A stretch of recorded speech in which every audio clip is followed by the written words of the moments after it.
Here now to react, Republican Congresswoman Kristi Noem from South Dakota. She is a member of the House Ways and Means Committee. Great to see you. Thank you for coming in. Let's talk first about Marco Rubio. What do you make of him? You know, Marco, Ivanka, and I have worked on the child tax credit, the family tax credit, and this tax bill for quite a while now. And the negotiations are in a really good spot. We double the child tax credit. We make sure that it's going to more people in the country. And so I understand that he wants to continue to work at it, but it's definitely moving in the right direction. You know, this is a credit for a lot of people who pay no taxes at all, which means it's a form of welfare. It's the government cutting a check to people rather than people getting a refund on their taxes, because a lot of them don't pay taxes. Is Marco Rubio really willing to kill the tax bill in favor of a welfare plan? You know, I haven't had the discussion with him, but what we're looking for is a tax code that doesn't penalize families, and no matter what size they are. So that's the negotiations that we've had, is that if a family has one child or three children, or if they're single or married, that we're not penalizing families. We've got families at all different shapes and sizes in the country today. We should recognize that in our tax code, and the negotiations have gone very well, and that's what our provisions do.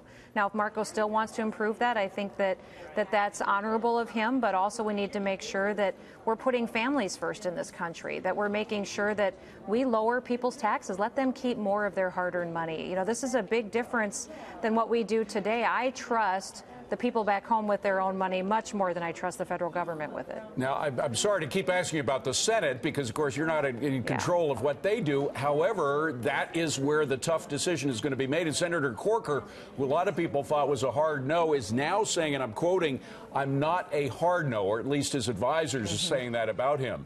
Do you think he could come over and vote for tax cuts? I think he should. You know, this bill is very good. It lowers tax rates for individuals. It lowers tax rates for small businesses on Main Street. It gives them tools they didn't have before, 100% expensing.